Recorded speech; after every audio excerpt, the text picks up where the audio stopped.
Hello everyone. I think I honestly choose like the hottest places to sit and I don't know how I manage it, but I'll try to get away from some speakers so that you can hear me. Today we are back up at Universal Studios in Orlando. We've been on a daytime, nope, I need to move. I need to shuffle my bum. We've been up on a daytime tour, one of the RIP tours, a daytime one of course, which is a Unmasking the Horror behind the scenes of 6 different houses at Halloween Horror Nights. So we started, you head off to the Blue Band group where you check in, you meet your group, you meet your tour guide, and we headed out almost immediately off on our tour. We started off all the way at the back. We went into House of a Thousand Corpses, which is usually a house that is never actually done on these tours. It's because it's in a little tent and it's usually quite narrow rooms there, which it was in House of a Thousand Corpses. It's not one that they often usually do, but for some reason we didn't do either Graveyard Games or Universal Monsters up in the parades buildings. So we started up in House of a Thousand Corpses. Really nice to be able to see that in the daylight, can really appreciate everything that's been put into the house to make it so like the movie.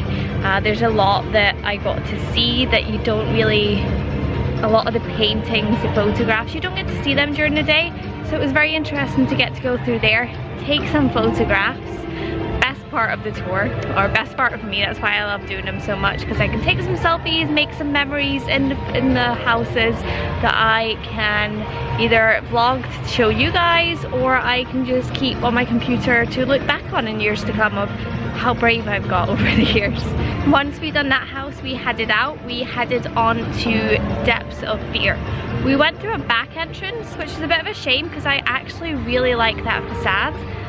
You can take pictures and video of the facade in the night because you walk through it, but I would quite like to have just had a picture where I wasn't feeling like I had to rush out of the way. But we went in through a back door into Depths of Fear and got to take some fantastic selfies with some of the mouth brooders that are in there.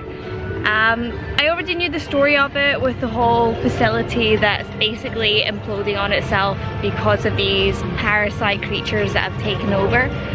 So for some people, I guess, if you're not too, you haven't researched the event too much, if you're not too obsessed about it like I am, then it's probably great to hear different stories and know what's going on in the house to get a better idea. But again, we saw a lot that you don't usually see at night, and you can really appreciate a lot of the design and a lot of the creatures that are there. I don't think there's any puppets in that one, but you can definitely see a lot more of it in the daylight, and it was really interesting to go through that one. Next came up Nightingale's Blood Pit. I didn't think they would have done this one because it's quite gory, and I didn't expect it to be one that would be done because it is quite dark. But that was another one that, because there's a lot of gore, there's a lot going on in front of you, there's a lot of nightingales and the battle going on basically with the Romans. It's a lot of gore. There's a lot of people eating entrails, it's very loud, there's a lot going on, there's a lot of stuff in your face, so you don't stop to appreciate things. And I quite like the gore houses, and I like how the mannequins, I guess, are created. I love set design, so for me, when it's a gorier house, you know there's a lot of set design went into it, and the smaller details of the sort of characters and any stationed characters or scenery or props that are in there. So for me, that's one that I really did enjoy getting to see a bit more of, especially since it's such a dark house and it has such an amazing facade as well. After that, we went on a little bit of a break. We had half an hour and then we returned to the Blue Man group and we headed back out. This time we done the sort of big houses that are down by the soundstage. So we first went into Stranger Things. This is a house I've only done once. I think I'm hanging about tonight for the event, so I think I'm gonna go do it tonight again. There's not many actors in there. Apparently there's 35 actors, so in total there's about 65, 70 people in total.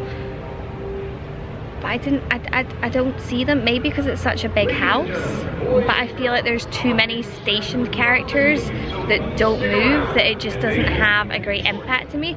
There is a puppet, we weren't allowed to film that, and that puppet is like it's like the entire size of the room. It's the Mind Flayer, and it's incredible. Like, I really wish they'd even sell postcards or a picture book that included it, because I understand why they don't, but it's amazing. I'd even wait till next year if they could bring something out to see it, because it is fantastic. In these 3 houses that were last, it was a very limited selection, but we got enough where you got to take pictures in all the rooms. We were lucky enough to be able to take them in the rooms, so I can't complain at all. And we got some really great photographs, and also got to see a lot of the large sets lit up that at night you're pushed through so quickly, so it's very nice to be able to take your time and just appreciate it, I guess. After in this house, it's not a house that we're allowed to go through, but they did let us take some pictures outside the facade of Us, which is the Shaman's Dream, I think it's called, Shaman's Quest, basically the mirror maze that they go through at the start of the movie. So I got to find myself at the front of that facade. And then after that, they took us just down the hall, which is in the same building, into Yeti. Oh, Yeti. It's just beautifully snowy and just so pretty. Like, it's lovely. So Yeti, we were allowed to take pictures in, I think, every single room bar 2 that were inside the cabins. One, because it was a new sort of technology, or a new scene that they were using. In the past, they've had body collectors where they've pulled the backbone, so they've flipped it over this time and changed where they're pulling the backbone this time. So I think it's a person that's lying on their front. I'll need to go through again and check, just to see exactly how it's done now that I've got that in my mind. So we couldn't take pictures in that, but we could take pictures of all the snowy exterior. And one thing when you go into these houses is people don't look up enough. I mean, it's dark, so you're looking forward and there's people scaring you left, right, center, sometimes above you this year. But you don't look all the way up, and there's trees that are literally like real tree height. It's amazing. So we went through that. After we'd been through that, we then went into our last house, which was Ghostbusters. I've been so excited to go through this. I knew you wouldn't be able to take many pictures in this house because of the licensing, and I knew they'd be quite strict on it, but I was still super excited to see it.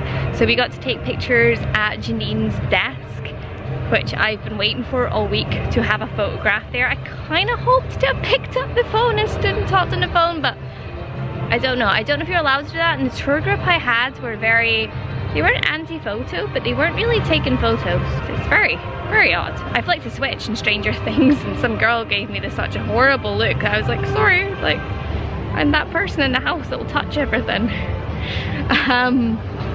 But we went to Ghostbusters. We got to stop in Janine's room, and there was a photo op we could have by the fire alarms as well. So there wasn't much in there, but it was really great to just be able to walk through without being pushed through again and see everything. I really enjoy these tours. These tours, I've been doing them since 2015. I went in 2015 for Halloween Horror Nights 25 because I was a fraidy cat, basically. And I'd been through a few, but I was too scared to go through a lot of houses. So I went through them to prepare myself to know when it was near the end, where things might jump out at me, and it made me a little bit more brave. Then after that, I always done the event first, then went into the tours. Because I love set design, I love prop design, theatre, stage, and that's essentially what this is, and I just love to see every little bit of detail. If that's something that you're interested in, or if you're scared like I was the very first time I went through, then I would highly recommend going on one of these tours. They are really worth money of it. You can do a 6-house tour like I done. I paid $139.99. That was with my annual pass holder discount, and that was for the 6 houses. Or you can pay, I think it starts at $79.99. that's for 3 houses. Definitely try them out. If it's something that you've never done before or something that you're interested in, then like go for it. Just being able to take silly selfies is the best thing ever. But anyways, I am going to head off. I'm going to ride some rides. I'm sweating profusely, so I'm going to go find some aircon somewhere for a little bit. And then I'm gonna head back out and hit this event tonight. Tonight's event, however, is sold out. It'll be very interesting to see how high the wait times go. I'm hoping that the Lagoon show is that effective and Academy of Villains is so good this year that they are people eaters and they do still eat up the crowd. But we'll find out later on and I will check in with you guys then. Hello, so today we done the Unmasking the Horror tour. I've also stayed at the event, which is why it's dark and I look so sweaty. So if you do want to see the video of my evening trying to do all 10 houses on a sold out night without an express pass, then I will link it just above. I'll also put it in the credits somewhere. So go head along, watch that video, and I will see all of you in either that one or the next one. So have a great night. Thank you so much everybody for watching.